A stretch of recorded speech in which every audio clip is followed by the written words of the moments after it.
We did the theory. What are the conditions for a body to become circumpolar?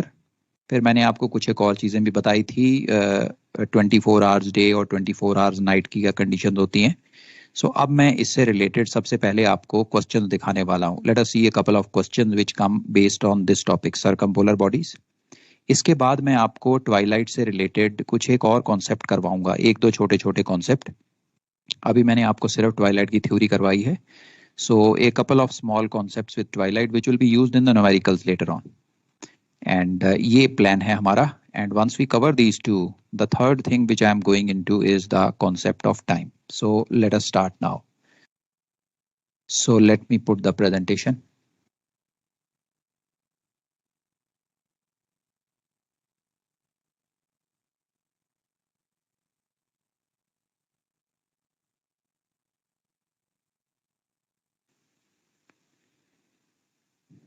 So this was the last thing what we did, beta.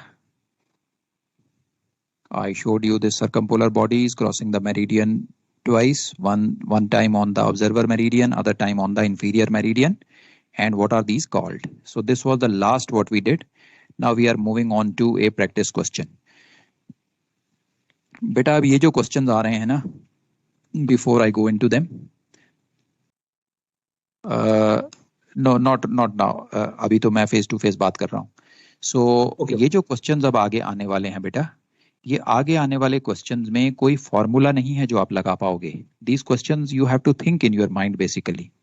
So approach जो use करनी है वो ये, make the rational horizon diagram, put all the information there and you will be able to solve it. Okay, so be little careful, ध्यान से इनको देखना. मैं पूरी डिटेल में आपको समझाऊंगा कैसे डायग्राम बनाई गई है, एक एक चीज अंडरस्टैंड कराऊंगा, so that you are able to solve other questions also. There can be many questions. You cannot pick up certain questions and say everything is done. इस पे बहुत सारे questions बनाए जा सकते हैं. बेसिक कॉन्सेप्ट आपके माइंड में क्लियर होना चाहिए. सारी इंफॉर्मेशन को रैशनल होराइजन डायग्राम में डालना है और वहां से ही सोल्यूशन निकलेगा. So with that understanding, let's go into it. Question based on the concept of circumpolar bodies. We have the basic understanding of the circumpolar bodies now. So let's go into this question.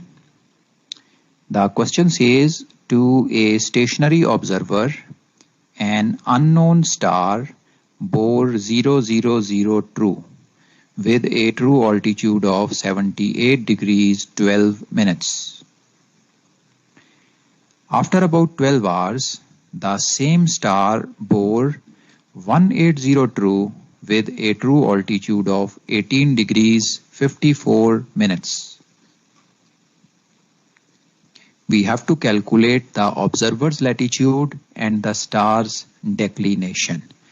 So a very straightforward and simple looking question. You observe here in this question that the star is bearing 000 at a particular time, and after about 12 hours it is again bearing 180.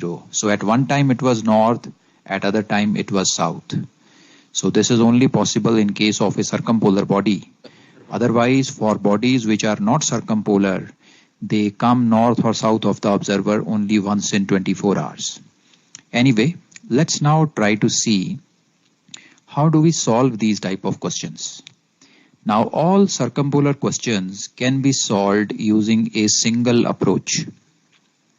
If you have that approach clear in your mind, you will be able to attempt any question based on circumpolar bodies. Not only circumpolar bodies, later on we will also see the questions based on rational horizon diagram, and the same approach is applicable to those questions also. So what is this approach with which we can solve these questions? The approach is that in all these questions you make a rational horizon diagram. Make a rational horizon diagram, and whatever information is given to you in the question, a true altitude or a bearing, whatever is given to you, try to put all that information in that rational horizon diagram itself. Now when you put all the information what was given in the question in the rational horizon diagram, the diagram itself will give you a lead into solving the question. For circumpolar bodies, you will not even need to use a formula. No formula is required. Only by adding or subtracting, you will be able to find your answer. But in other rational horizon question, once you put all the information in the diagram, you will be able to solve it by a spherical trigonometry formula. A PZX triangle is formed and you are able to solve it using either the cosine formula or the Napier's rule. So let us apply this approach in this particular question and see how it works. Let's draw the rational horizon of the observer.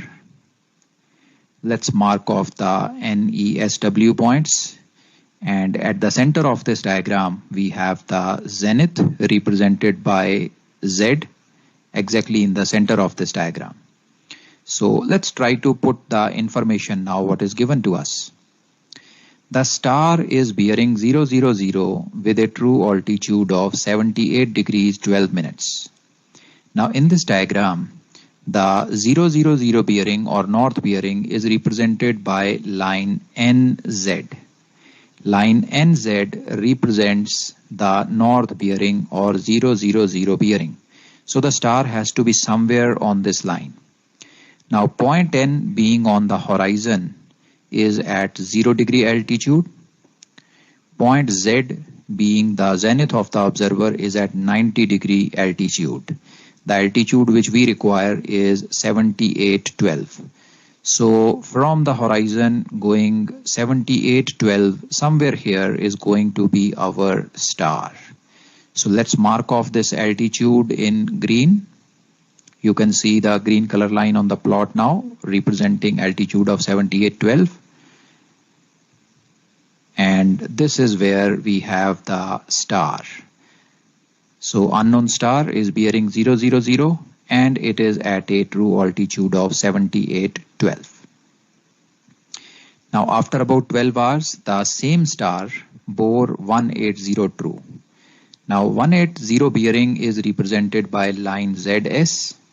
And on this line, we have to mark a true altitude of 1854.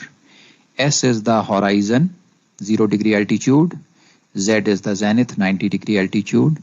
So from the horizon, we move 18 degrees 54 minutes up. From the horizon, we move 18 degrees 54 minutes up. And this is where our star is. So let's mark off the star here. You can name this location as Y. The initial location where the star was bearing north is named as X, and at southerly bearing the star is named as Y. So you have all the information what was given in the question in the diagram now. Now these X and Y indicate the location of the same star. Now, if the star is at X location at one point of time, and after about 12 hours, it is at Y location, that means the declination circle of the star has to be such that it passes from both X and Y.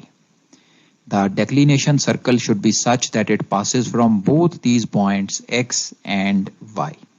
Now, there is only one possibility of how the declination circle is going to be, and that possibility is the declination circle passing from both the locations in this way. There is no other circle which you can draw in this diagram so that point X and point Y lie on that same circle. So this is the only possibility of the declination circle of the star. So you see, once we have position X and Y known to us, we can easily make the declination circle of the star. So this is the approach. Now, from the declination circle, now we can also identify the pole. We are aware that all the declination circles are centered at the pole. Now we have the declination circle of this particular star. So that tells us that at the center of this circle will be the pole. So let us draw the pole. it will be at the center of this particular circle. The center is going to be here. So let's mark the center of this circle. This is where the center is, and let's mark this as point P. So we have the pole in our diagram now as the center of the circle, and we can also mark off the direction in which the star is moving in this circle. These green arrows, they represent the direction in which the star will be moving. All the celestial bodies, they rise on the eastern horizon. They go up to the meridian of the observer and they set on the western horizon. So this is the direction in which the bodies appear to move. So we have the center at the pole. Go ahead, beta. Sir E पे rise होता है तो ई से W नीचे से तो जा सकता है ना सर, बिलो जेड. ओके बेटा, ओके. बेटा जब भी कभी ये कंफ्यूजन हो कि स्टार कैसे मूव कर रहा है, whether it is moving clockwise और anti clockwise, always remember a thing, that is when the bodies cross the observer meridian, in which direction will they cross? East to west or west to east? East to west. So there is no doubt about that. They will be going from east to west when they cross our meridian, right? Yes, sir. Right. Now in this diagram, tell me, which is our meridian? Our meridian is PYS or PZXN? Our meridian is this NS, NZS. Right. So our meridian is NZP, not S, beta. When you go on other side of the pole, it is your inferior meridian. NZP, sir. So when the star is crossing our meridian, is it crossing our meridian at X or Y? X. When it is crossing the meridian at X, should it go from east to west or west to east? East to west. So direction is clear now? हाँ जी sir, thank you sir. Okay, चलें आगे. Yes sir. Great. Center of the declination circle. Now moving further, you see the distance n to x is 78 degree 12 minutes and the distance s to y is 1854 minutes. Now we know that from S to Z is 90 degrees and from Z to N is also 90 degrees. So total distance from N to S is 180. The diameter of this diagram, the rational horizon diagram, is 180. If N to S is 180, we know NX 7812 and we know SY 1854. Then in that case, we can easily find out this particular distance, that is from X to Y. It will be 180 minus 1854 minus 7812. So XY in this case comes to 82 degrees and 54 minutes.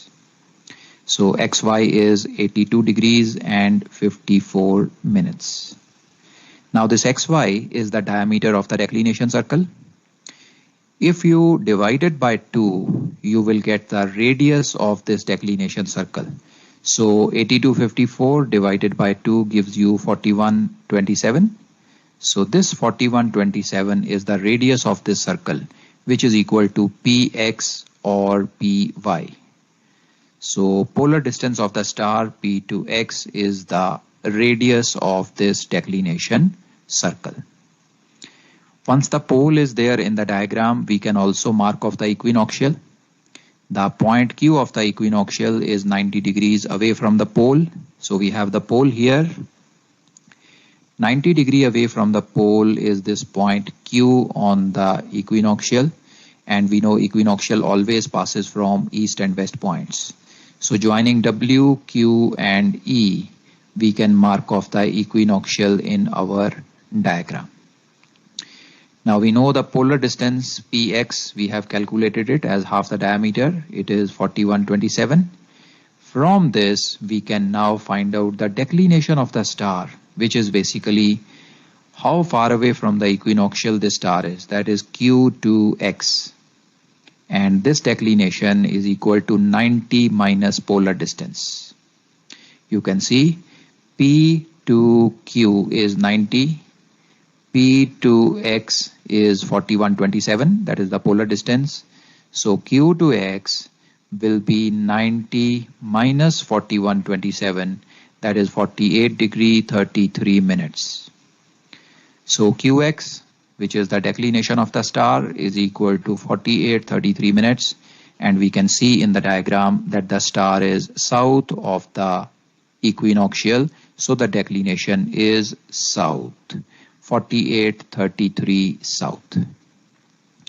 So this was one of the items which was required. The star's declination has been obtained as 48:33 south. Sir, Yes, beta. sir, sorry, sir. During explanation, my network had gone. So, can you explain? I understood this. The declination. How did you get, sir? This WQE line. Beta, point Q is always 90 degrees away from the pole. The radius of this diagram is 90, so that gives you an idea how much 90 is. Go 90 degrees away from pole and you get point Q. No, but the reason why we made up W. Ask again, beta. So this WQE we made up. What is the reason for that? भाई इक्विनोक्शियल है ना वो. अब बेटा इक्विनॉक्शियल तो बनाते हैं ना इस डायग्राम में. We show the equinoctial. Okay okay sorry. भाई इसमें साउथ पोल यूज कर रहे हैं ना, इसलिए ऊपर की तरफ फिल किया सर.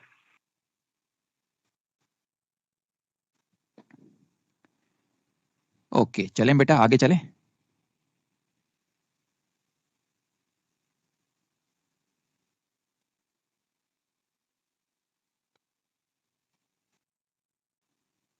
अरे भाई बेटा अभी भी समझ में नहीं आया. ये सेंटर से आशीष, ये जो सेंटर भाई से हाई पोल से ना हाफ होगा ना, इक्वल एक्स का हाफ डिस्टेंस होगा पे ये. एक्स और वाई. ओहो बेटा, कंप्यूटर पे बैठे हो, सुन रहे हो जो मैं बोल रहा हूँ?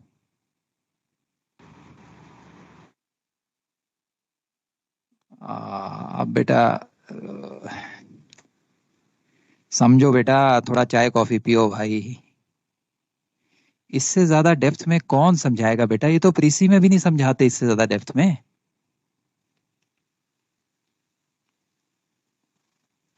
Sorry sir, once more. तुम्हें px पता नहीं चल रहा ना बेटा? ओके बेटा, मुझे ये बताओ कि n से लेके s तक ये टोटल आर्क की लेंथ कितनी है? 50, 100, 90, 180, 270, 360, 180 है. 180 है. Very good. n to x कितनी है बेटा?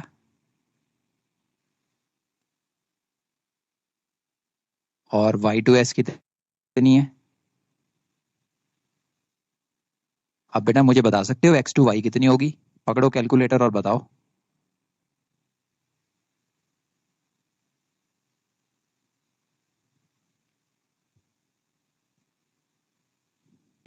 Okay sir, got.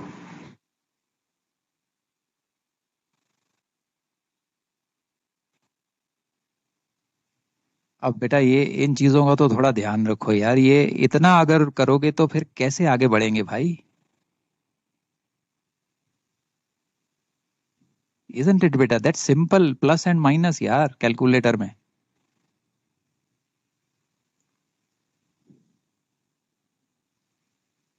Anyway, moving ahead now beta.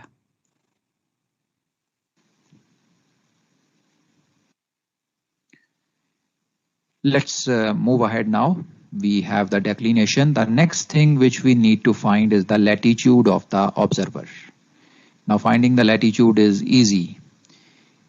In this particular diagram, the latitude is represented by ZQ. Z is the zenith, Q is the equinoctial. So ZQ represents the latitude of the observer.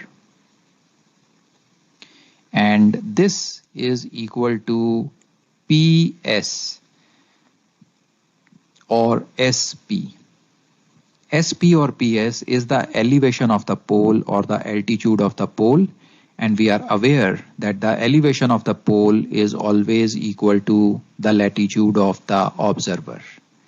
So if we find out the value of PS, it will give us the latitude.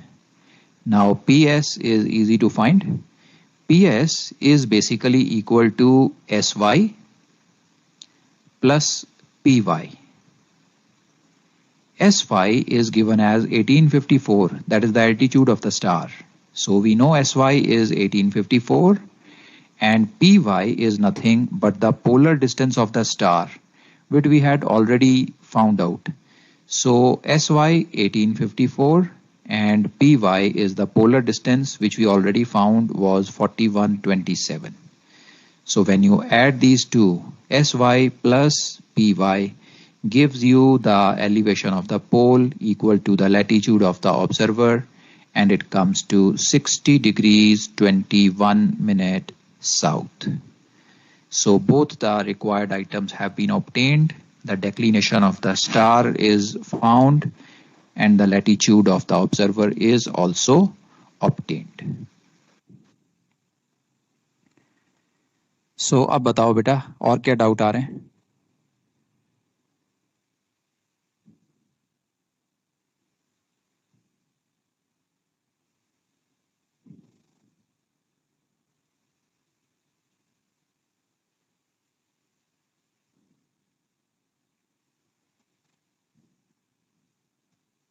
Clear beta? Up to here? हाँ, go ahead beta. Sir इसमें latitude की naming का sir थोड़ा सा Okay. Beta, whenever the zenith is south of the Q point, okay, the latitude will always be south. That's number one. And दूसरा, जो भी पोल आपको इस डायग्राम में दिखेगा, इस केस में आपको साउथ पोल दिख रहा है बेटा. The pole is south of the Z point. जो भी पोल आपको दिखेगा, सर्कमपोलर के केस में आपका लैटिट्यूड भी वही होगा. Okay, WQE represents the equinoctial, which is basically equator's representation on celestial sphere, and Z represents the observer's position. So we can clearly see it is south of point Q. So that's why the latitude is south.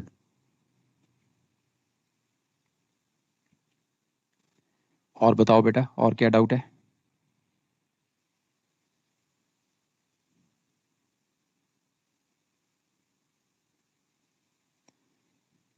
चलें आगे बेटा, if this is clear.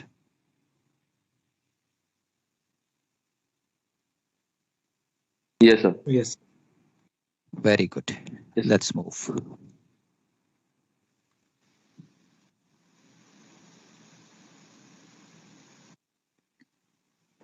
Let's move on to the next question. To an observer, the true altitude of a star when on the meridian at upper and lower transits. So upper and lower transits tell us that this star is a circumpolar star. Only circumpolar body transits twice in a day. Transit means it passes the observer's meridian, or it comes north or south of the observer 2 times in a day. And upper and lower transit or upper and lower marpas occurs only if a body is circumpolar. So its altitude was 80 degree 9 minutes in the south bearing, southerly bearing, and 11 degree 45 minutes on the northerly bearing. Calculate its true altitude when on the prime vertical. So let's try to put all the required information in the diagram. We have the rational horizon. We mark the NESW points. We mark the center of the diagram as the zenith of the observer.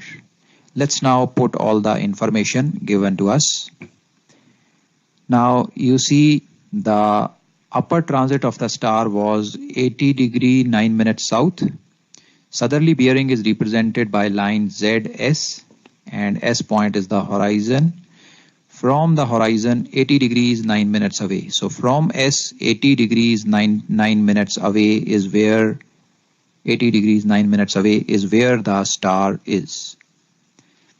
And the star is at northerly bearing with a altitude of 1145.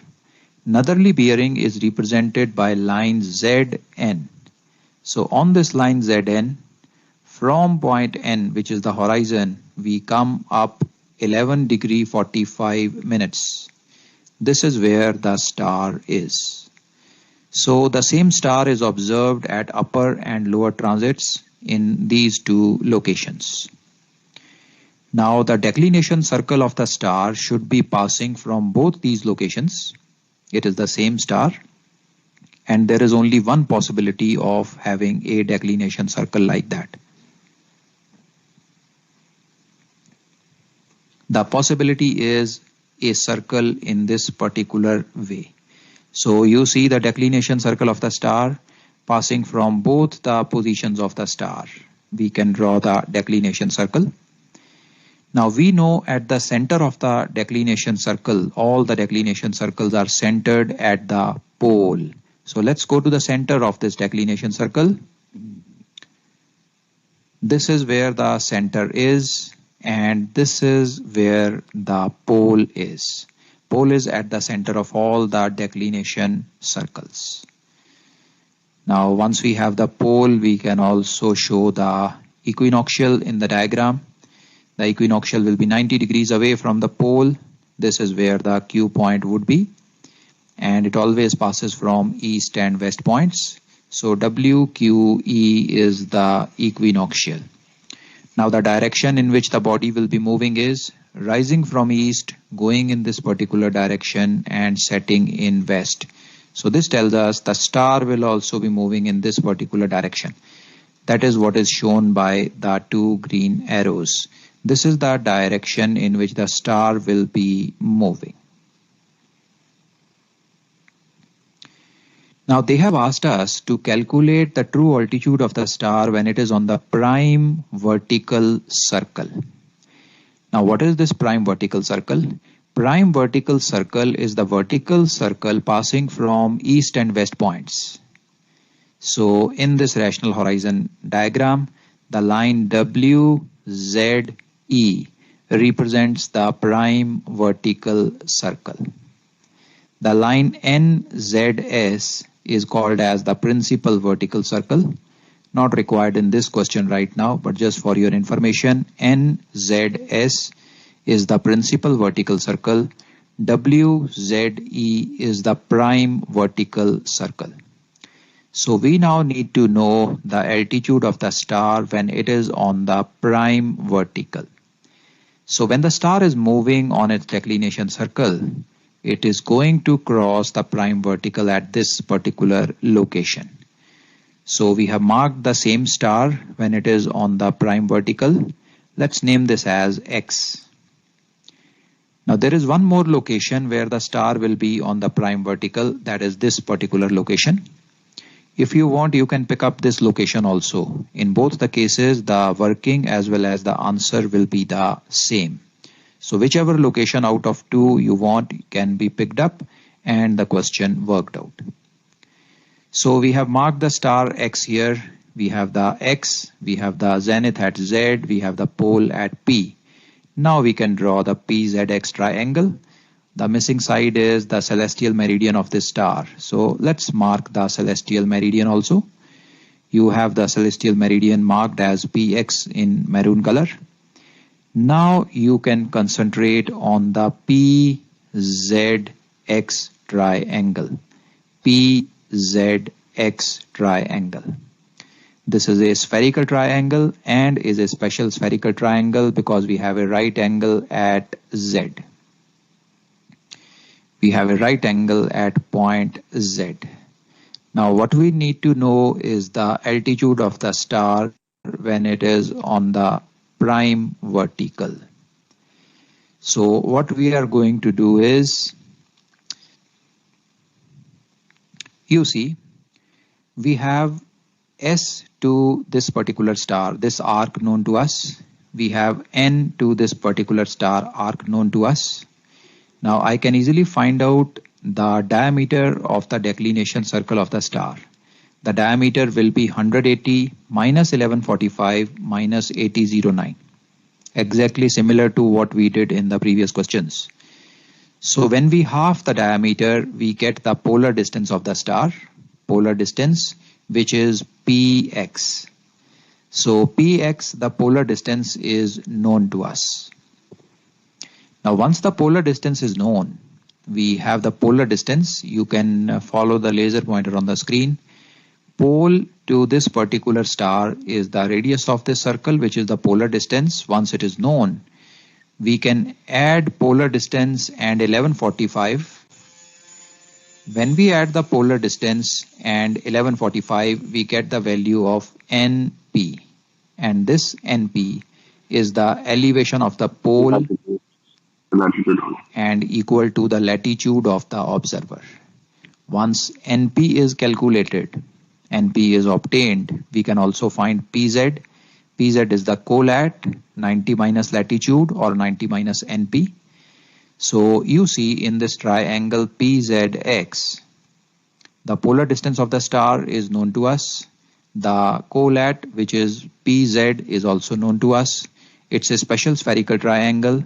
So you apply the Napier's rule and you find the side ZX. So ZX is nothing but the true zenith distance of the star. 90 minus ZX is going to give us the altitude EX. EX is the altitude of the star. It is 90 minus ZX and it comes out to be 60 degrees 20.4 minutes.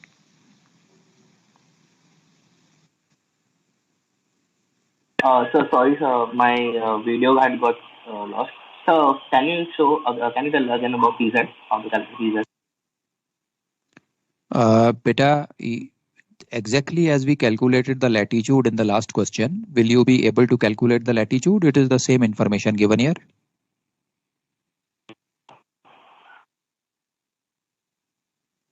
Can you calculate the latitude, beta? Yes, sir. Yes, sir. Okay. Once you calculate the latitude, PZ is 90 minus lat. Okay. Okay. PZ is the colat, 90 minus lat. So you get PZ.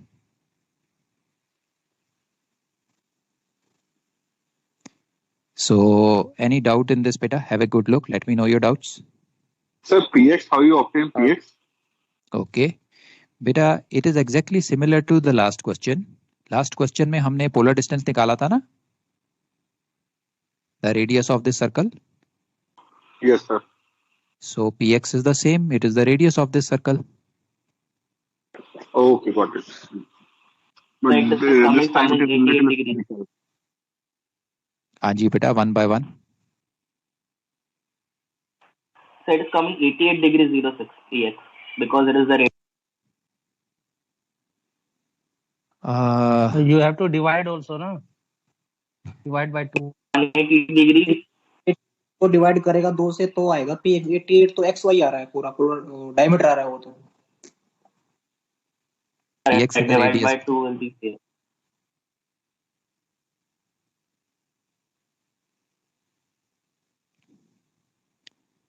So और बताओ बेटा, any doubts?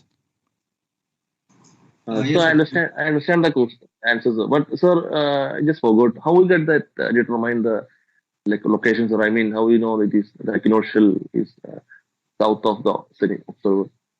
Okay बेटा. WQ. आपने बेटा पोल को तो identify कर लिया ना? पोल identified? Yes, sir. It will be the center of the declination circle. Very good. अब बेटा आपको पोल से इक्विनॉक्शियल कितनी दूर जाना पड़ेगा? Pole to equinoctial 90 degree. 90 degree. So let us say आपको कुछ नहीं पता, आप पोल से 90 डिग्री दूर जाते हो. अगर आप नॉर्थ की तरफ जाओगे, you have to go outside the diagram, right? Yes, sir. So certainly it will not be north. If you come southwards, then you will get this point Q, which is 90 degrees away from pole. 90 degrees is the radius of this diagram. That's how you get point Q. So will you get point Q now?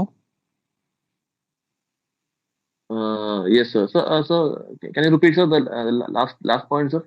If you're going more to the north, we will be reaching outside that मैं horizon, पूरा दोबारा repeat कर रहा हूँ national बेटा, horizon. पूरा repeat कर रहा हूँ दोबारा. Listen to me carefully now. Yes, sir. हमने सबसे पहले इस डायग्राम में we have identified the pole. So pole is clear, there is no doubt in identification of the pole. It is the centre of all declination circles. Correct?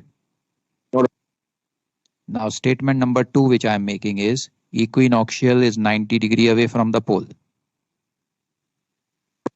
Yes, yes, sir. So this Q point which is there on the equinoctial has to be 90 degree away from the pole, right? Yeah. How much is 90 degrees? Radius of this diagram is 90 degrees. Correct, sir. P to Q. Yeah, radius from the pole. Right. So if you go that much distance away from P, you will reach to Q. Yes, correct, sir. I understand now. The distance is more than okay. Okay, sir. और बताओ बेटा, और doubts?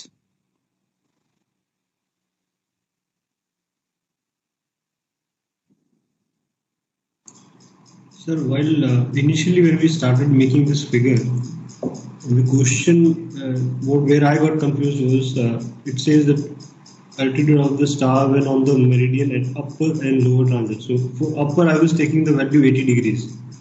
Means I was making it from the north to means keeping observer at Z, and from north to Z I was making 80 degrees. So we have to go with Okay, the I got it beta. I'll tell you where the mistake is happening.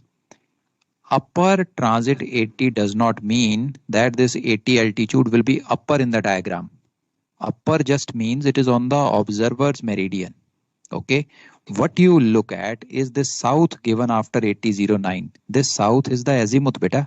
This tells you where 8009 altitude will be made. North of the observer or south of the observer. Don't go to upper and lower. Upper and lower is simply telling you which meridian it is crossing, but the azimuth is represented by N and S. Okay, sir, understood. Thank you. Okay, और बताओ बेटा, और doubt?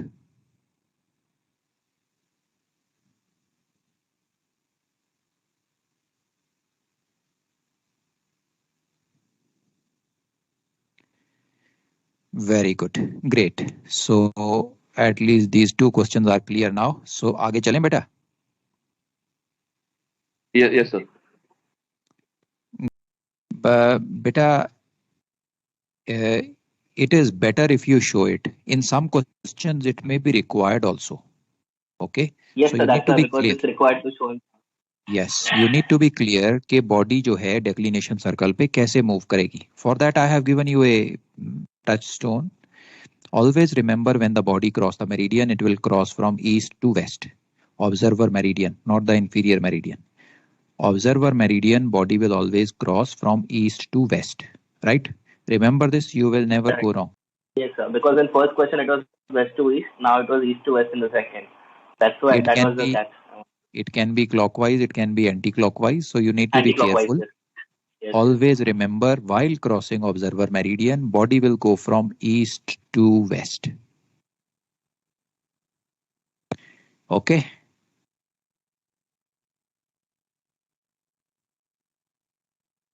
Great. Let us now touch upon some concepts of twilight.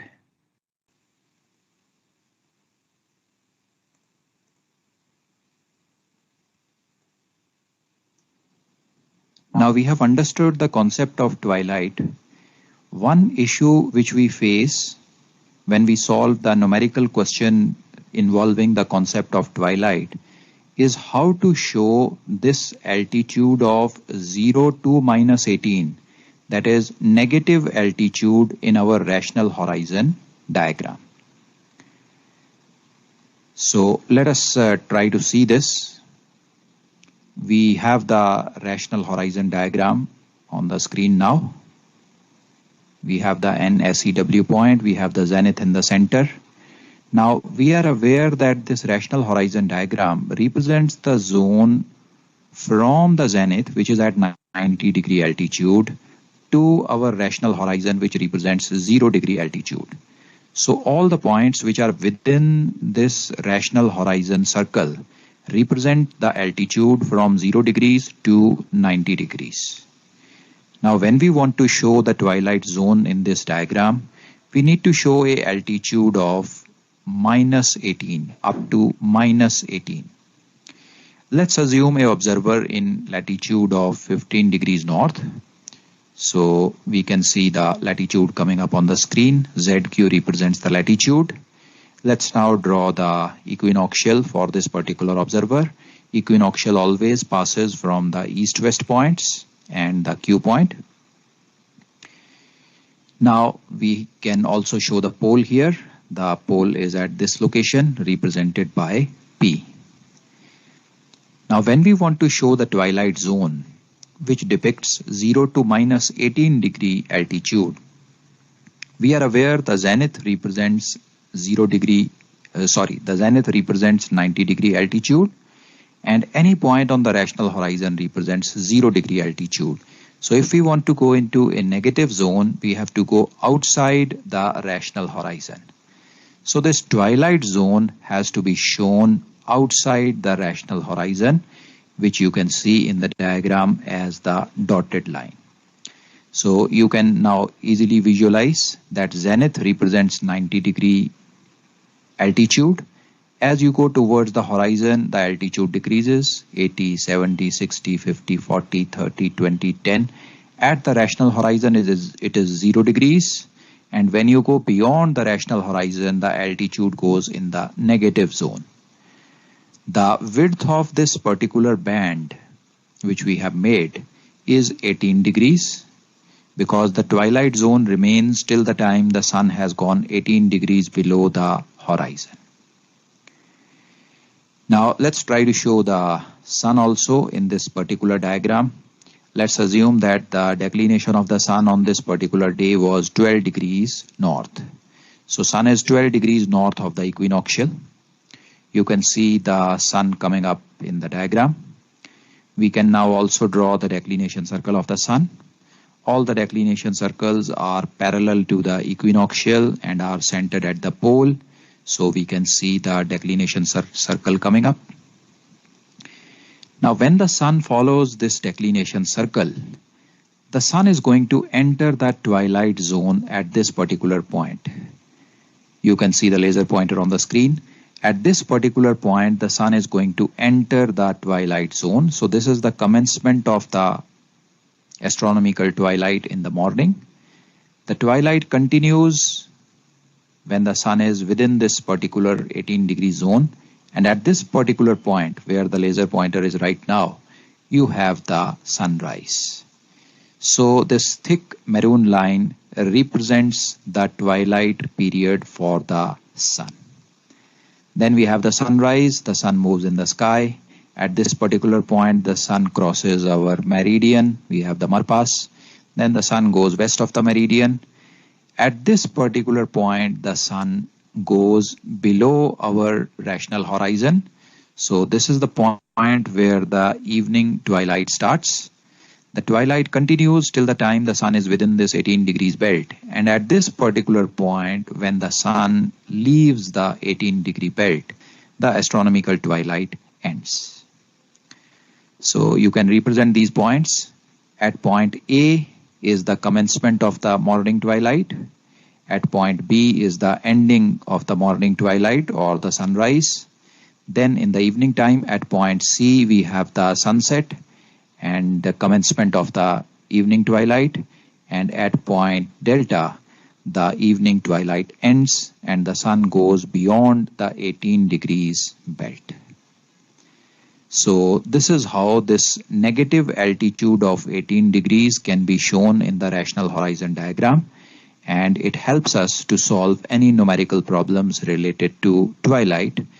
Now this diagram shows 18 degrees belt, which represents astronomical twilight. In a particular question, if they ask you about nautical twilight, then this belt is going to reduce to 12 degrees. And in case civil twilight question is asked to us, this belt is going to be reduced to 6 degrees width.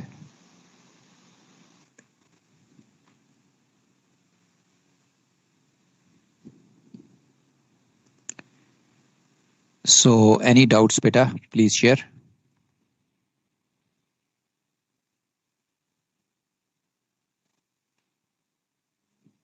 So the declination, declination is only from 0 to 90, right, sir? The direction, Yes, beta, that's right. Declination can be only from 0 to 90, north or south. Yes, sir. So, sir, from rational horizon, the body is coming, or body is traveling to this declination circle. From rational horizon, it is starting from 0 degrees, but I think, sir, it is 90 degrees. And after that, what will be the angle, sir? It will go or 1 to be like this. After bypass. Please ask again, beta. I didn't get you. Sir, the same celestial bodies of the sun are traveling from rational horizon. At that time, at the point of rational horizon, the true altitude of the sun is 0 degrees. When it passes through the celestial meridian of the observer, it is 90 degrees. And after that, it will go on, sir, the true altitude of sun, like 110, 110, 120, like that. Okay, beta. One thing which I got from your question is you are talking of the true altitude, right?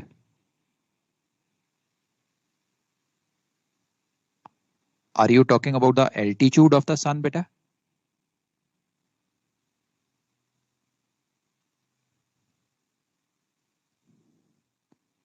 Beta, are you talking about altitude of the sun?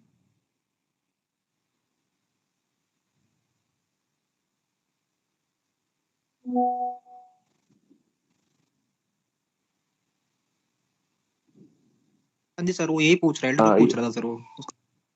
Yes, sir, altitude, sir, altitude. Altitude, okay. Now let me tell you, beta. Yes, just pay attention here.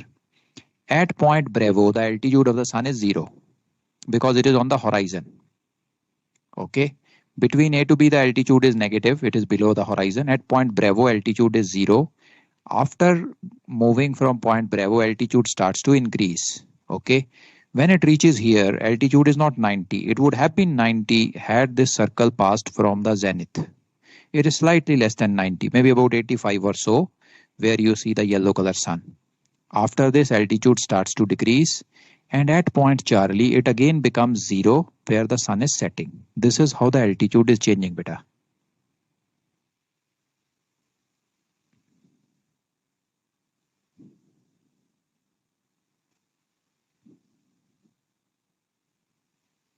Clear, beta? Clear, sir. So from said, it is again decreasing, right, sir, from 90 to 0 until the setting of the body. Yeah, that's right. At point Charlie, where it is setting, the altitude is again 0, beta. Okay, sir. Understand. Maximum altitude happens at Marpas, which is where you see the yellow sun, and it will be close to 85 degrees or so in this diagram. Yes, sir. Understand, sir. Clearly, yes. Very good. Any more doubts in this, beta?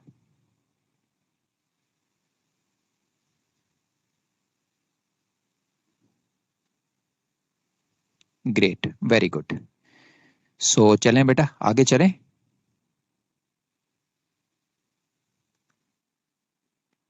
Very good. Let's go.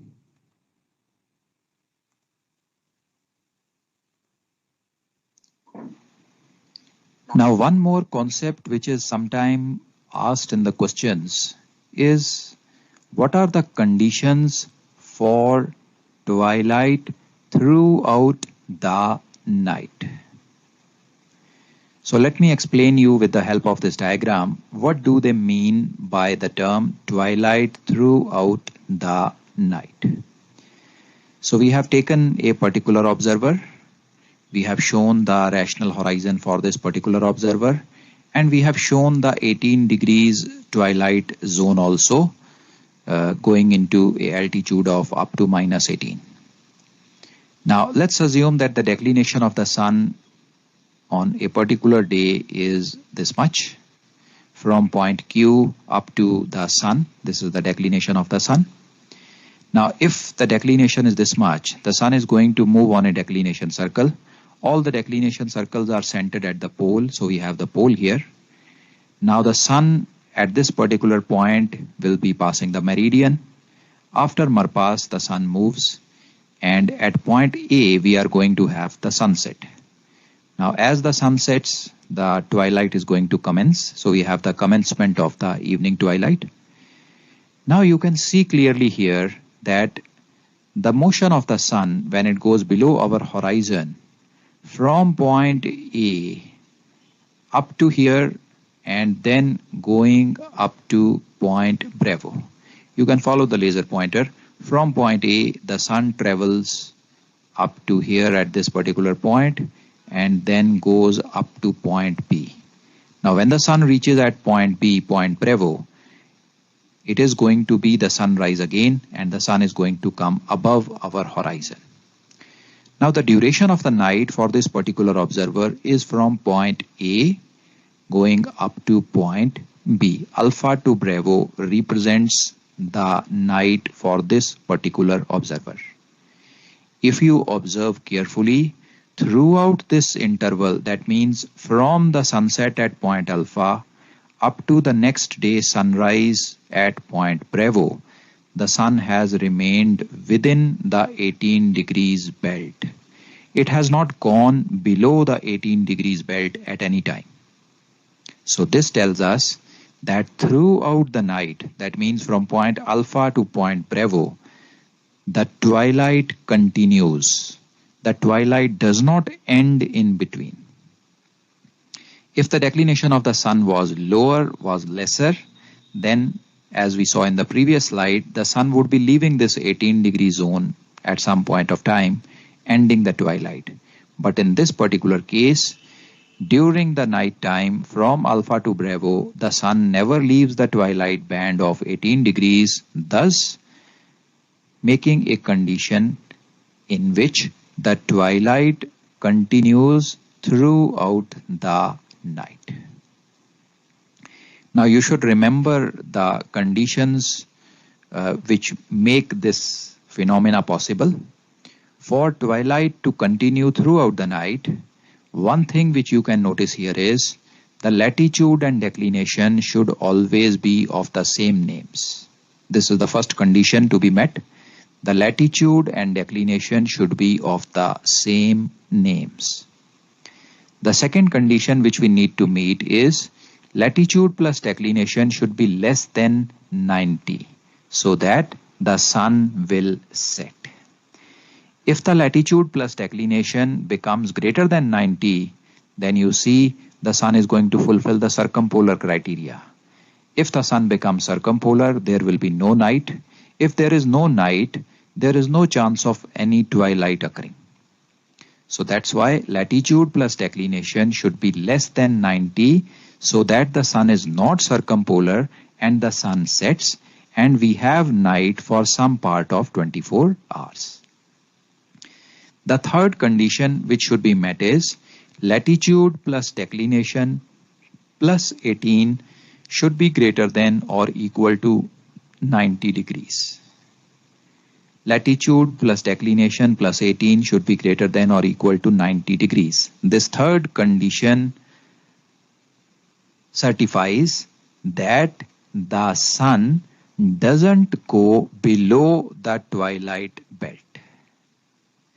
So when this third condition is fulfilled, that is latitude plus declination plus 18 greater than equal to 90, this ensures that the sun will not go beyond the 18 degrees belt or below the 18 degrees belt, and the twilight will not end at any time after sunset till the next day sunrise.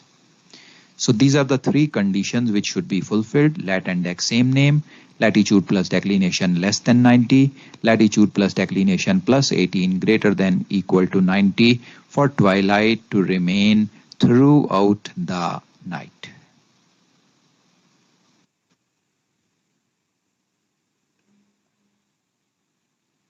So can we call this method continuous twilight, because throughout the night makes it a bit confusing? Yes, beta, you can call it as continuous twilight also. because in the system the night is not happening only, so better. Yeah, you can call it continuous twilight. Sir इस case में मतलब practically देखा जाए तो अंधेरा तो होगा ना सर, जब 12 to 18 डिग्री जब पहुंचेगा अबव, सॉरी मतलब आउटसाइड द रैशनल होराइजन, तब नाइट तो होगी थोड़ी सी देर के लिए. Exactly, beta. A to B is night also. A to B is twilight also. Twilight is a part of the night. Okay, sir. Okay, so this is something new. We didn't know that twilight is a part of the night. That's right. Twilight is a part of the night. Because still now considering night is only after 18 degrees. So, okay. No, night will start as soon as the sun sets till next day sunrise. Oh, okay. Twilight is a part of it. Okay. That's why they have kept it the name as throughout the night. Right, beta. Sir एक question है. बोलो जी. Sir अगर ये पूछता है condition for nautical toilet all night. Right, तो बहुत simple है बेटा. ये 18 की जगह पे 12 कर दो तो कंडीशन फॉर नॉटिकल ट्वाइलाइट हो जाएगा. अगर सिविल पूछे तो 6 कर दो, वो सिविल हो जाएगा. ओके सर, नॉटिकल पूछता है ऑल नाइट तो उसको 12 करना है. That's right. Okay sir. The second condition is to avoid the body to become circumpolar, right? That's right, beta.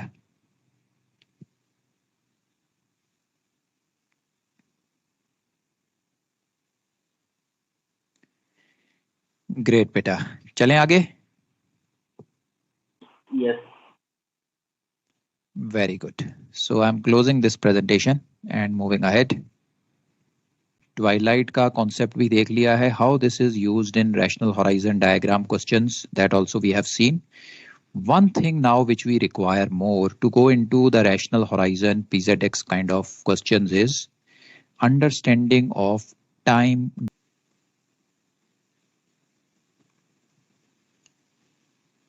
In this presentation, we are going to learn some of the concepts related to time in navigation. We have seen time being referred to as mean time or apparent time or sidereal time. We will see in this presentation what do we mean by these three different types of times.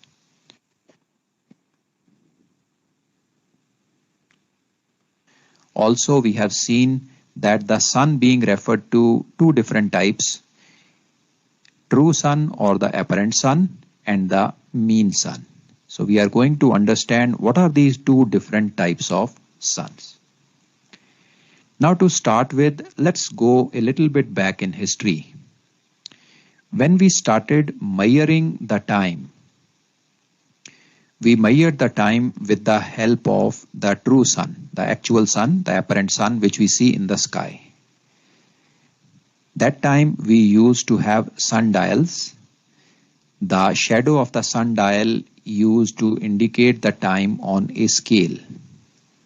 Now when we started measuring time using the sundials, we came to know that the unit of time which we measured using the sundial is not of a uniform duration. So the time as indicated by the true sun, also known as apparent sun, which was through a sundial, is not of a uniform duration. To give you an example, 1 hour of time in the month of January may not be same as 1 hour of time in the month of June. So when we observe that it is not a uniform duration, we came to know that we cannot use this reference of time as a standard unit. A standard unit should not vary. It should be of a standard duration. Now, why does the time measured by the true sun is of a non-uniform duration? How does the time keeps on changing? The duration of time keeps on changing. This is because of the elliptical shape of the Earth's orbit. The orbit of the Earth around the sun is elliptical, and when the Earth is moving in its orbit, the motion of the Earth is a non-uniform motion. It does not move with a fixed speed. The speed keeps on changing. This is as stated in the Kepler's laws of planetary motion, that all the planets orbit around the Earth in elliptical orbits, and the speed of the planet when it is moving on that elliptical orbit keeps on changing. Whenever it is closer to the Sun, the linear velocity of the planet increases, and whenever it goes far away from the Sun, the linear velocity of the planet in its orbit goes down. So it is basically because of this reason that the time indicated by the true Sun is of a non-uniform duration. Because as the speed of the Earth keeps on changing in its orbit, the relative speed of the Sun moving in the sky also changes. The second reason why the time measured with true Sun is of non-uniform duration is that our measurement of time is with respect to the longitudes, with respect to the poles, and the motion of the Sun is along the ecliptic. Ecliptic is inclined at an angle of 23.5 degrees approximately to the equinoctial.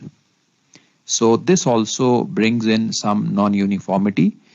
When the Sun is close to the equinoctial and when the Sun is at maximum declination north or south, it leads to a slight change in the duration of time. Now, we cannot therefore use the time measured by the true Sun as a standard unit of time. So what was done to take care of this problem?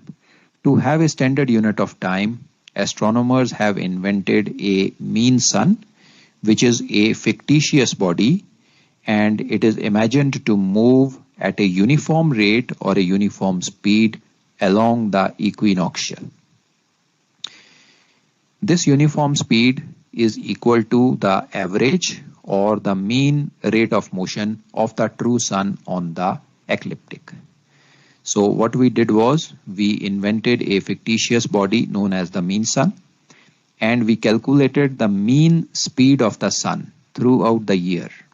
For one complete full orbit, we calculated the mean speed with which the Sun moves, and the mean Sun was assumed to move at that particular speed only. Second thing, mean Sun was assumed to move along the equinoctial and not along the ecliptic. So using this body, mean Sun, we took care of both the issues, both the problems which the true Sun had. One, the motion was non-uniform. So mean Sun is assumed to move at a average speed or the mean speed of the Sun. And secondly, it was moving on the ecliptic, inclined at an angle of approximately 23.5 degrees to the equinoctial, whereas the mean Sun which we assumed that it moved on the equinoctial. Now the time which we measured with reference to the mean Sun is known as the mean time. Like say for example GMT, that is Greenwich Mean Time, and it tells us that it is based on the mean Sun. The time which is referred to the true Sun is known as the apparent time.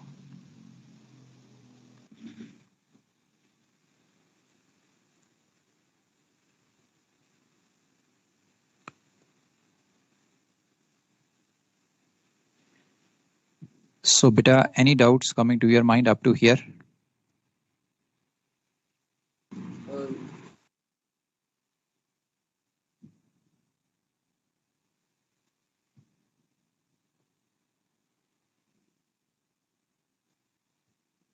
Sir, LMT is also mean Sun time, sir. That's right, beta. It is referred to mean Sun. Okay, sir. Okay, great. Our Let watches me are show also you. inclined to mean Sun only. Say again, beta. Sir, our watches are also inclined to mean time, right? Mean Sun. That's right, beta. That's right. Our life is basically governed by mean times, LMT, GMT. Indian Standard Time is based on GMT. So that's why it is all based on mean Sun. Let me show you these times one by one. I'll show you all the definitions. Let's go.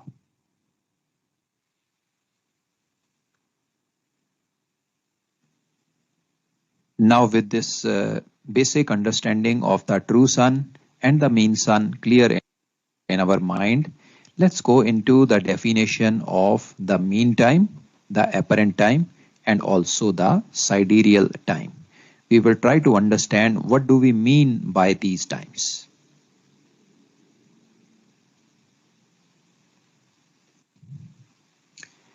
So first we go into the definition of local mean time or LMT. Local mean time or LMT is the westerly R angle of the mean sun measured from observer's inferior meridian. So what is this LMT? This LMT is the westerly R angle. From where is this westerly R angle measured? It is measured with reference to the observer's inferior meridian, and up to which point it is measured? It is measured up to the mean sun. Let's try to understand it using one diagram. Now let's assume we are looking at the earth from top of the north pole. You can see the earth coming up on the screen. Exactly in the middle we have the north pole here, and let's assume that this meridian which we see, the dotted line which we see in the diagram, is the Greenwich meridian. Exactly opposite to it, in the opposite direction, we will have the 180 degree meridian. So 180 degree meridian also comes up on the screen. Now let's assume that we have an observer located at this particular location. Let's mark off the observer's meridian also.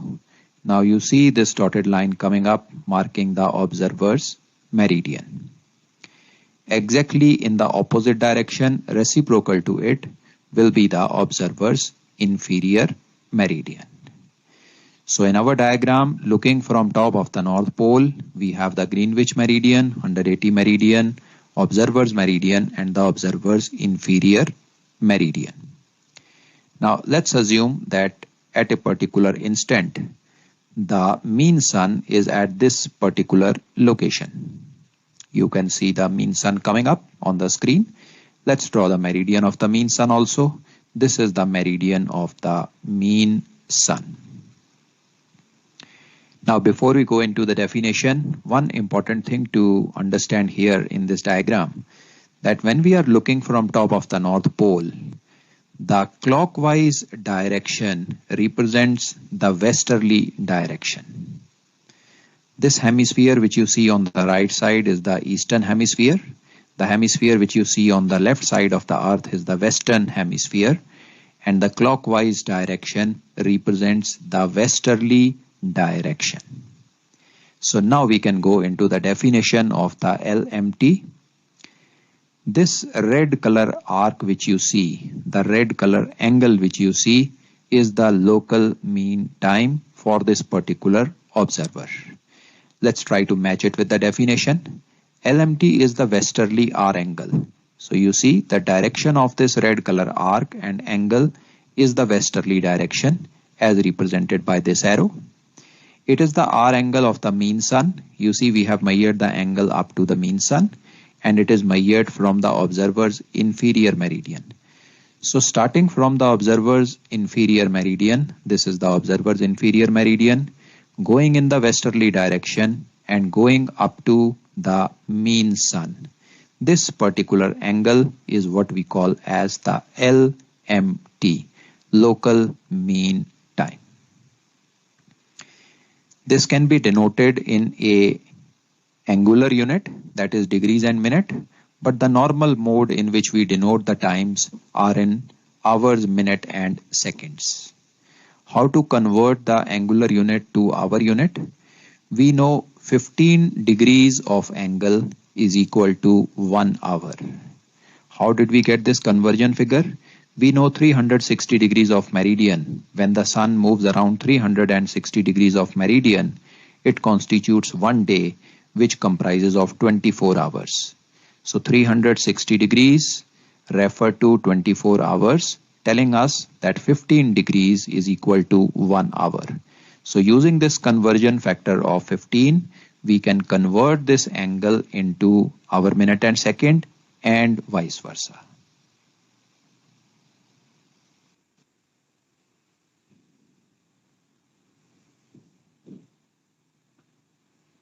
So clear, beta? Shall we move to the next definition? Yes, sir. Very good.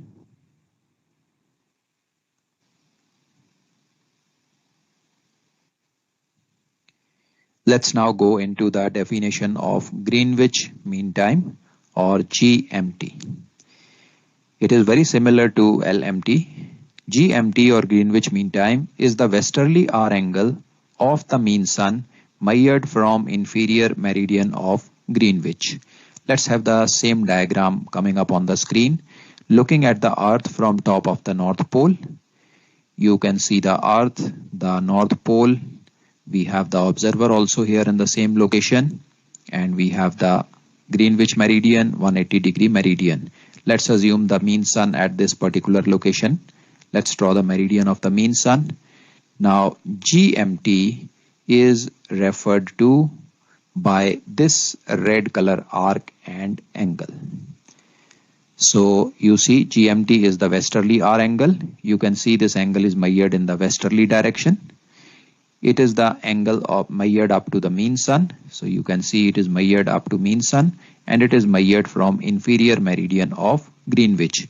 You see the angle is measured with reference to inferior meridian of Greenwich.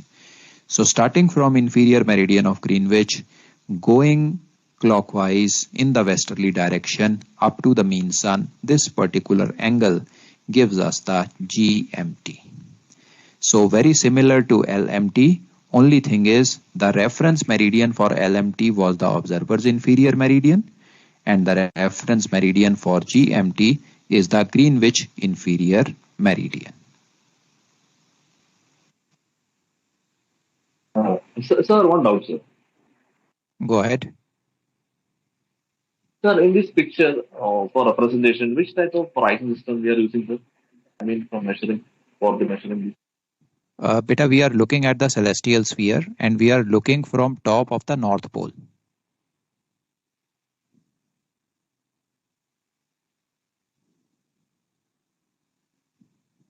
Got it, beta?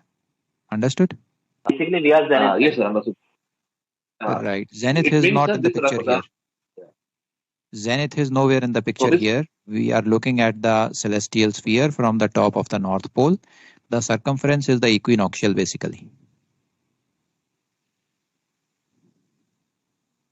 Okay, sir. So we are assuming the sun is on the equinoctial, right, sir? That's right. Sun? That's right, beta. Yeah, so it means it is a celestial reference system, right, sir? Yeah, it is the celestial sphere looked at from top of the North Pole. Okay, sir. Okay, let's go to the next one.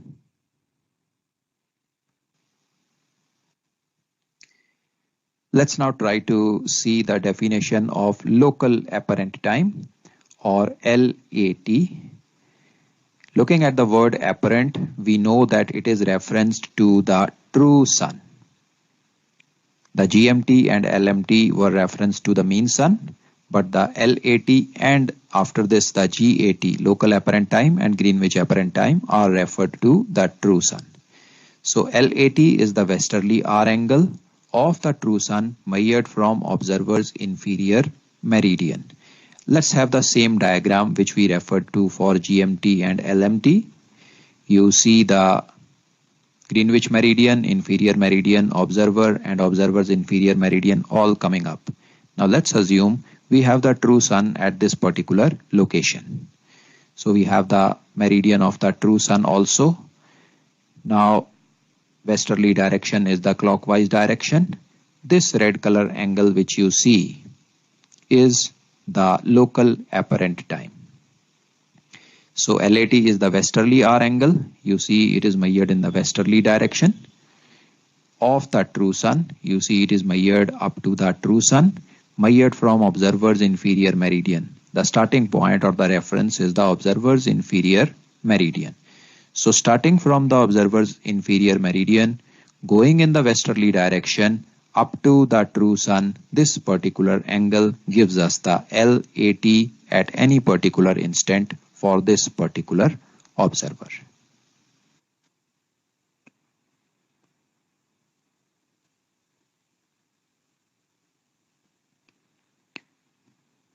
चलें बेटा आगे, clear? Sir ये apparent का meaning क्या होता है? Apparent mean sir? बेटा जो स्काई में अपीयर करता है वो अपेरेंट है, जो अपीयर करेगा वो ट्रू सन होगा। मीन सर जो एक्चुअल में, apparent means actual. Right, appear, apparent, actual. So we don't use this lat time anywhere, no? In day-to-day purpose. It may be used in the questions sometime, but not in our daily life anytime, beta. Okay. Okay.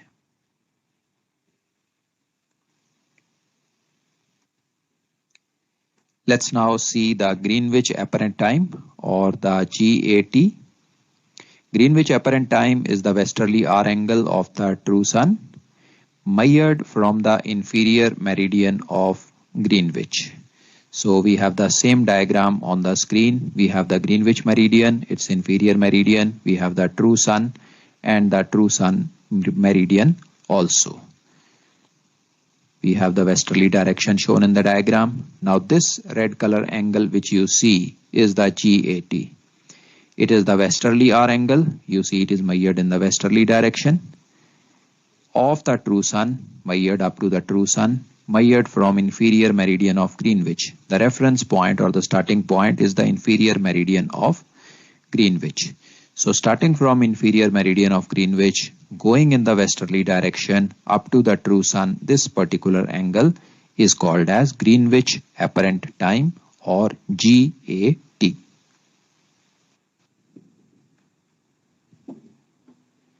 Clear beta?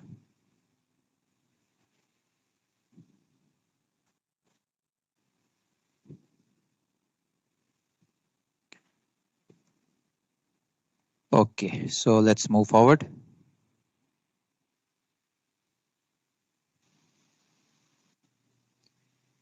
Now let's move on to the sidereal times, local sidereal time LST and Greenwich sidereal time GST. Local sidereal time, or LST, is the westerly hour angle of the Aries measured from the observer's meridian. Now we are aware that the word sidereal means reference to first point of Aries. In case of stars also, we get their hour angle from the almanac as SHA, sidereal hour angle, and this SHA is measured with reference to first point of Aries. So likewise, the sidereal time are also measured with reference to Aries. So LST is the westerly hour angle of the first point of Aries measured from the observer's meridian. Now an important difference which you will notice here in this sidereal time is that in this case it is measured from the observer's meridian. The mean time and apparent time were both measured with reference to the inferior meridians, but the sidereal times are measured with reference to the observer's meridian. So let us show it in a diagram. We use the same diagram looking at the earth from the top of the North Pole. We have the Greenwich meridian, 180-degree meridian, observer meridian, and the observer's inferior meridian. Now let's assume we have first point of Aries represented by this symbol at this particular location. We have the meridian of the Aries also coming up. The westerly direction also comes up on the screen, which is the clockwise direction in this case. Now this red color angle which you see is the local sidereal time. So you see, starting from the observer's meridian, going in a westerly direction and going up to the first point of Aries, this angle gives you the local sidereal time. You can check it with the definition. LST is the westerly hour angle. You see it is measured in the westerly direction, which is the clockwise direction in this diagram. Of the Aries, you see it is measured up to Aries, and it is measured from the observer's meridian. The starting point is the observer's meridian. This is local sidereal time.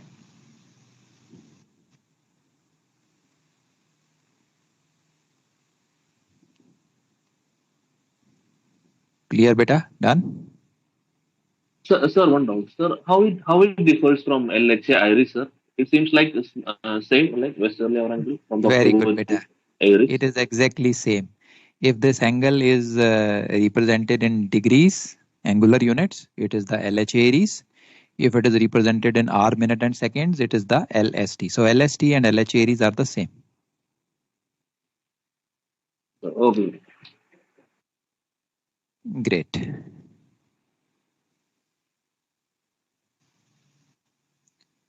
Now moving on to the Greenwich sidereal time or GST. Greenwich sidereal time or GST is the westerly hour angle of the first point of Aries measured from the Greenwich meridian.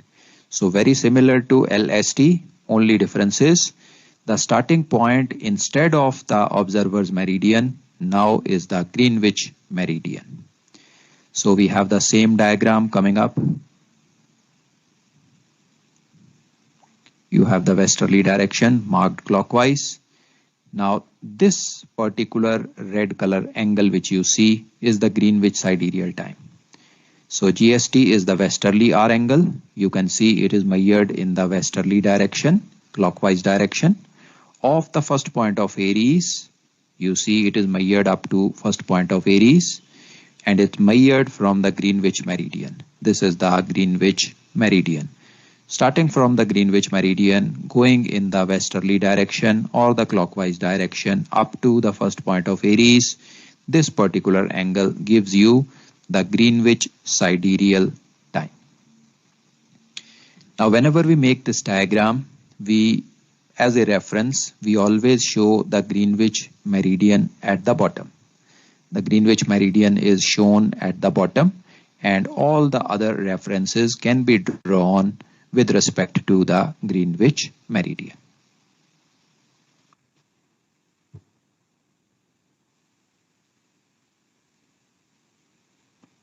So clear beta? चलें आगे?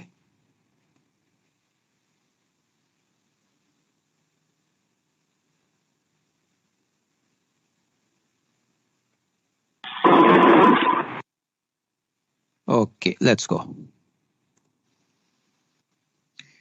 Now all these 6 definitions which we have seen, that is the local mean time, Greenwich mean time, local apparent time, Greenwich apparent time, local sidereal time and the Greenwich sidereal time. All these definitions, all these terms are used sometimes in the numerical based on time. So the questions which you will have coming in the paper will have these terms as reference. So till the time these definitions are not clear in your mind, you will not be able to attempt that question. So the first step to attempting the time numericals is having these definitions clear in your mind. Once you have understood these definitions, you should memorize them. And whenever one of these terms is used, say for example, Greenwich sidereal time is used, this should come to your mind that this Greenwich sidereal time is giving me the westerly hour angle of the first point of Aries from the Greenwich meridian.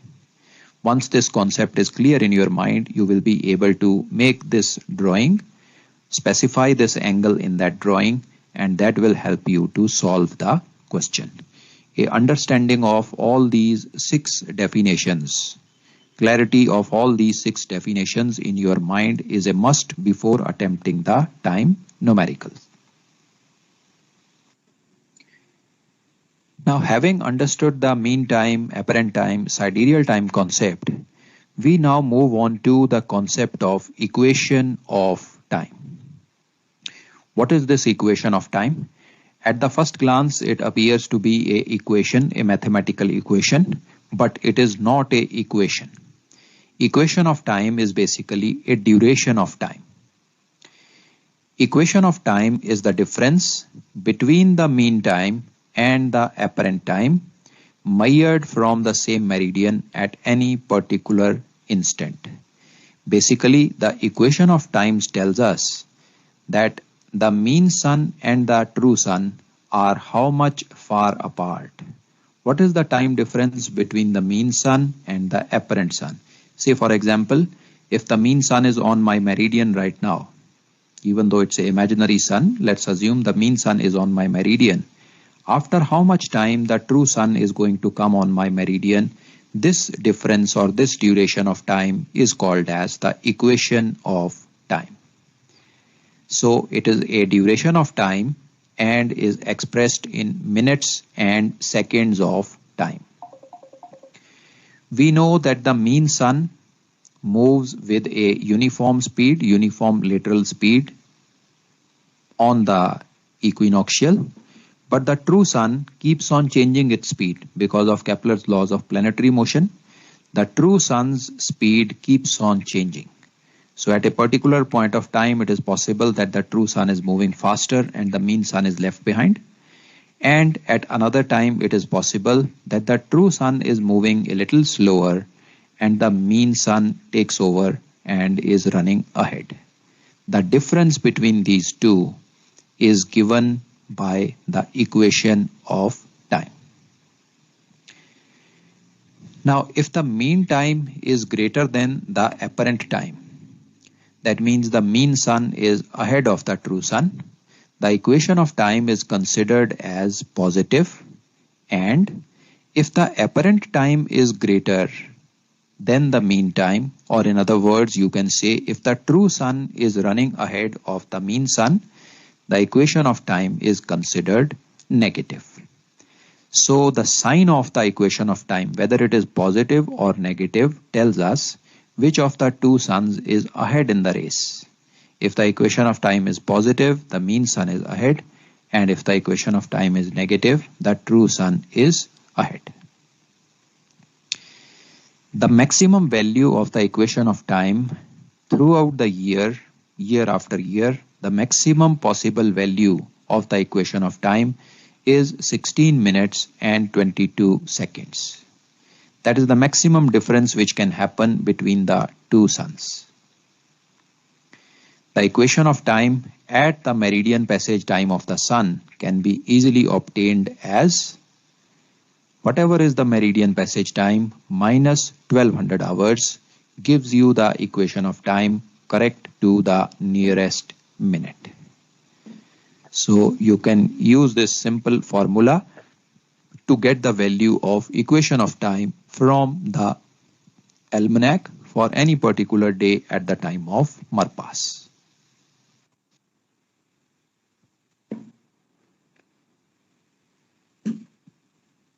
So any doubts in this beta?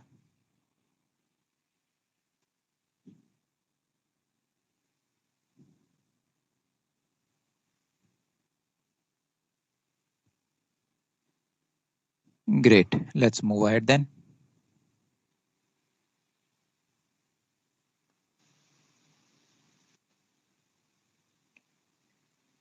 Now for any other time of the day other than the meridian passage time, it can be obtained from the almanac as it is given on the daily page for 0000 hours and 1200 GMT hours.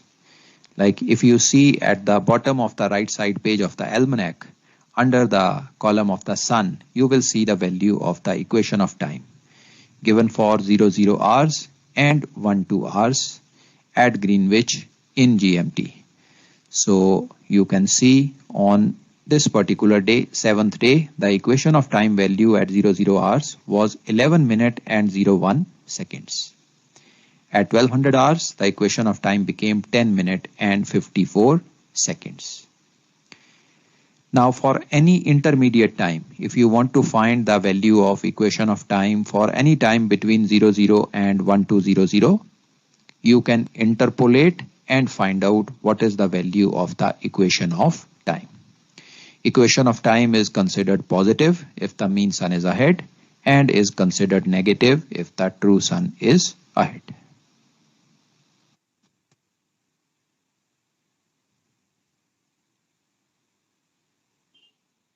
Sir, one doubt. Go ahead, beta. So, for equation of time on the last, okay, someone is muting me. Okay. So Beta, it is you for are same broken. You were broken in between. Can you repeat? Yeah, so somebody muted. Okay, never mind. So then only for same time like LMT and this GMT, then only that can be considered for equation of time. Right? Then same goes for the other parts like LA.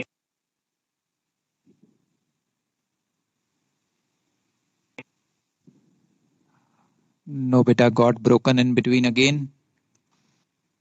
Sir कोई तो है बार बार mute कर So देता, पता नहीं कौन है ये. yeah, never mind. It's what to. Okay, yes, sir. The last line measured from the same meridian at any instant. So for that line, it will be only considered the equation of time will be between LMT and GMT, right? And then LAT and GAT and LST and GST, right? That's right, beta. Difference between any of these times will give you the equation of time. Correct, sir. This was the. It has to be the same meridian. Yeah, that's right, beta. Because if the meridian changes, the time also changes, na?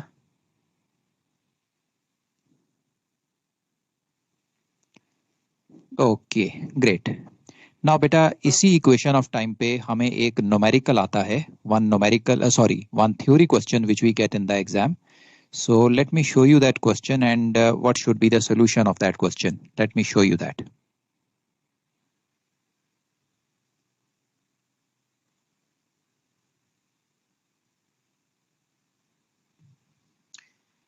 Now a question which is sometime asked in our exams is, explain the effect of equation of time on the duration of forenoon and afternoon. So with the equation of time clear in our mind, let's now try to see how does the equation of time affects the forenoon and afternoon. Forenoon is basically the time before 1200 hours on any particular day, and afternoon is the time after 1200 hours on any day. Also, we are aware that the meridian passage of the sun occurs exactly midway between sunrise and sunset. That means the time duration between sunrise to Marpas will be exactly same as the time duration between Marpas to sunset. The meridian passage divides the day into two equal parts as far as the duration is considered. We know that the equation of time is obtained using the formula Marpas time minus 1200 hours gives us the equation of time correct to the nearest minute. Now as we can see, whenever the meridian passage time is before 1200 hours, the equation of time will be negative, and the negative equation of time thus indicates that the forenoon duration, that is sunrise to 1200, will be longer, and also the afternoon duration, that is 1200 to sunset, will be shorter. So let's take an example. Let's assume that we have a meridian passage time of 11:45. So we know from sunrise to 11:45, half of the day has passed. 50% of the day has passed. Now for going up to 1200, another 15 minutes are there. So that means the forenoon duration is 50% of the day plus 15 minutes. Let's go to the afternoon duration now. Now the meridian passage occurring at 11:45, we know 11:45 to sunset will be exactly 50% of the day, and the afternoon starts after 1200 hours. So which tells us that the afternoon duration is 50% of the day minus 15 minutes. So this tells us that the forenoon duration, that is 50% of the day plus 15 minutes, is longer, and the afternoon duration, that is 50% of the day minus 15 minutes, will be shorter. Also, whenever the meridian passage time is after 1200 hours, the equation of time will be positive in that case, and the positive equation of time thus indicates that the forenoon duration, sunrise to 1200 hours, will be shorter, and also the afternoon duration, that is 1200 to sunset, will be of a longer duration.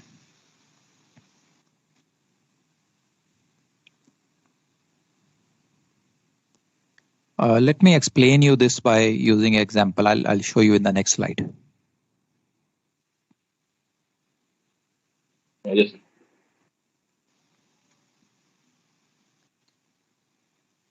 Let me explain that here also. Let's assume that on a particular day, we had the meridian passage at 11:45 hours. The equation of time is given by Marpas minus 1200. So this gives us the value of equation of time as negative 15 minutes or minus 15 minutes. Also, we know that from sunrise to the meridian passage, that is 11:45, this duration will be equal to meridian passage to sunset, that is 11:45 to sunset duration, and both of these will be equal to 50% of the total duration of the day. Now we know the forenoon is the time before 1200 hours. So this forenoon time is sunrise to 11:45 plus 15 minutes. This is the forenoon time, time before 1200 hours on that particular day.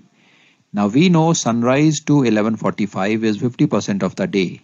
So forenoon becomes 50% of the day plus 15 minutes. Now if you have a look at the afternoon time, which means after 1200 hours, this is basically 11:45 to sunset time minus 15 minutes, because we are starting afternoon at 1200. So 11:45 to sunset minus 15 minutes. 11:45 to sunset, Marpas to sunset is 50% of the day and minus 15 minutes. So you can clearly see the forenoon is of the longer duration and the afternoon is of the shorter duration. Thus, as we discussed in the last slide, negative equation of time indicates the forenoon duration, sunrise to 1200, will be longer as in this case, and also the afternoon duration 1200 to sunset will be shorter as in this case. And the vice versa is also true. Positive EOT indicates forenoon duration will be shorter and the afternoon duration will be longer. So hope clear now, beta? So except for equinox, right?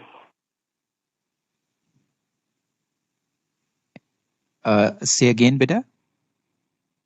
Except for equinoxes, right?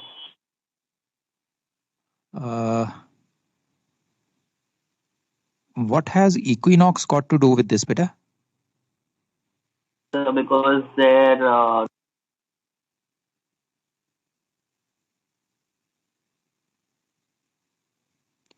Equinox just means the declination of the sun is 0, but it does not relate to this particular working in any way. Oh. Okay, this is separate from this, beta. Sir अगर हम जो भी slide सामने है इसमें इसको sum up करें तो जो लॉन्गर ड्यूरेशन वाला रहेगा that will be the negative EOT, right? That's right, beta. Forenoon longer duration, negative EOT.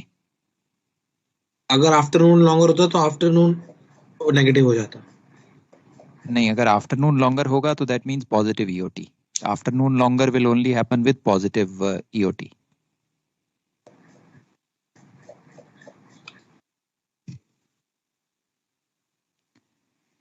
Okay, अब बेटा इसका प्रैक्टिकल सिग्निफिकेंस 0 है. ये मैंने सिर्फ इसलिए आपको दिखाया क्योंकि ये क्वेश्चन जो है ये कई बार हमारे पेपर में आया हुआ है. So if it comes in the paper at least you know what is to be written there. Otherwise practically this is of no use at all. Okay sir practically देखें तो ये forenoon afternoon is not decided by Marpas. Forenoon and afternoon is decided by 1200 hours. Before 1200 hours, we call it forenoon, and after 1200 hours, we call it afternoon. Yes, sir. Okay. So उसी का effect ये पूछ रहे हैं. What will be the effect on forenoon and afternoon duration on equation? What will be the effect of equation of time on forenoon and afternoon duration? Right? मरपास से पहले और मरपास के बाद में तो बेटा हमेशा ही ड्यूरेशन सेम रहेगी. इक्वेशन ऑफ टाइम कुछ भी हो. हमारा टारगेट था that we have achieved. Now we are more or less ready to jump into the rational horizon type of questions. So next class जो हमारी होगी उसमें मैं आपको rational horizon से related questions कराऊंगा. PZX triangle के question. We will see a couple of examples. So that will give you an idea. They are quite similar to the ones which we did today. Okay. Only thing is कि कुछ concept add on हो जाते हैं. These are the twilight and the equation of time concept. They may add on. So we will see those couple of questions. So now anything you want to ask or share for today's topics? Sir almanac में जो time दिया रहता है sun का, that is true sun time ना सर? Which time बेटा? Sir mer pass time, GHA time, जो भी है सर सन का, सर सब ट्रू सन बेस पे है ना सर वो? ओके, अब ध्यान से सुनना बेटा, ध्यान से सुनना. हाँ जी सर. जो टाइम दिया गया है, टाइम, ओके, वो ट्रू सन की अकरेंस है. अकरेंस किसकी है? ट्रू सन की. जब सनराइज लिखा है वहां पे तो कौन से सन का सनराइज होगा? ट्रू सन का होगा. ओके. लेकिन वो दिया किस में गया है? वो मीन टाइम में दिया गया है. LMT sunrise. अकरेंस है ट्रू सन की, टाइम है मीन सन का. समझे? Okay sir. ओके तो फिर सर फर्स्ट टाइम सर अगर वो मीन सन का रहेगा तो सर एवरीडे हमारे पास. Oh, somebody blocked you. बेटा जो ब्लॉक कर रहा है he can leave. Somebody muted you. Sir 2-3 बार बहुत लोग कर रहे हैं. हाँ चले जाओ बेटा, टाइम हो गया. 2000 hours. सर ये कंटिन्यू हो रहा है, कोई है वो सब क्लासेस में ऐसे ही कर रहा है, बार बार सबको म्यूट कर दे रहा है. पता नहीं सुनना नहीं है तो वो जाता क्यों नहीं है, समझ नहीं आ रहा. कोई बात नहीं बेटा, लॉग से, इसके लॉग से ना वो भी पता चल जाएगा कि कौन है. या तो उसकी तैयारी बहुत अच्छे से हो गई है और या बिल्कुल ही नहीं हुई है. सर आपको लॉग से जब पता लग जाए तो सर प्लीज एक बार नाम डाल दीजिएगा ग्रुप पे कि कौन कर रहा है, ताकि हम भी थोड़ा उसको. Please sir request. Vishnu sir के पास को तो सर स्पेशली बताना सर, ग्रुप को तो जरूर बताना सर. विष्णु सर के पास चाबी है इसकी बेटा. एक्चुअली कभी-कभी इवन फ्रॉम एक्चुअली टीम से भी होता है. मेरा भी 2-3 बार अभी ऑटोमेटिकली हो रहा था. Yeah, it is possible बेटा. There could be a software glitch. होता है सर, बीच में भी हो जाता है. 2 बार हुआ है सर पहले. Right. Okay. Great. So hopefully beta, what I see is that we should be able to complete our syllabus in 2 more classes. वैसे हमारी 3 classes scheduled हैं, but we should be able to comfortably complete in 2 classes. मेरे जो concept अभी बच गए हैं, they are the rational horizon diagram PZX questions. फिर उसके बाद 2 concept और आते हैं. One is Kepler's laws of planetary motion and related numericals, and second is chart construction. Chart projections and chart constructions and its numericals. So these are the topics which are remaining. और आज मैं आपके साथ एक छोटी सी sheet share कर रहा हूं जिसमें कुछ एक थ्योरी के क्वेश्चंस हैं, अबाउट 15 क्वेश्चंस. इन क्वेश्चंस के आंसर जो है वो हमारी प्रिंसिपल्स ऑफ नेविगेशन बुक में है. मैं आपको topic number, page number, chapter number भी मेंशन कर दूंगा जहां उसका आंसर लिखा गया है. So these will take care of the theory questions which mostly come in our paper. Okay, so they will cover about 80 to 90% of the questions which are coming. So please go through them as you get time, and अगर उनमें से किसी भी में कोई doubt आता है then we can discuss that in class. Sir, is that equivalent to the theory paper? I mean theory answers and theory questions you give the commencement of classes. I think one sheet you give. मैंने भेजा था बेटा. I have already sent. The first one, the first assignment. First one, sir. I'm saying is that it's the same one beta. It's the same one. So Like I thought maybe I POA. have not sent it to you. It's The the same previous one. name is POA. Resend कर दीजिए Oh, okay. No issues. I'll resend. Don't worry. Resend कर दो sir, पता नहीं शुरू का था वो, या मिलेगा नहीं. Okay. I'll resend. So great, beta. That's all for today. So we can leave for today.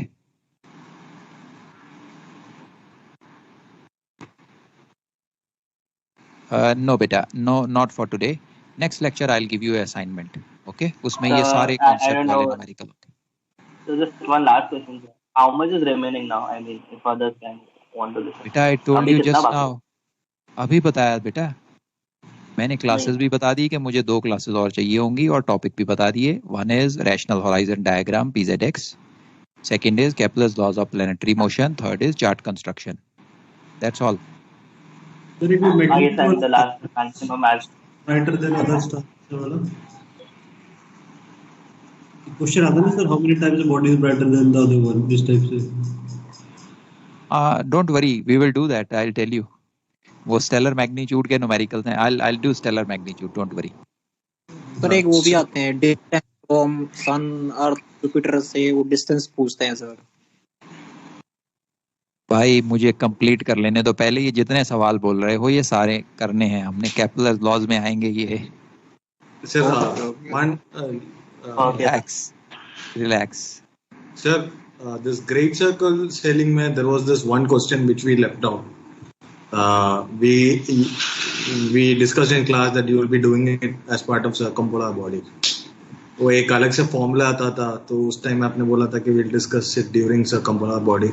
I don't know, my internet connections were bad a couple of times. Was it discussed already, or we still have to discuss it? No issues, beta. Just send that question on the WhatsApp group. Let me see. Right. Okay.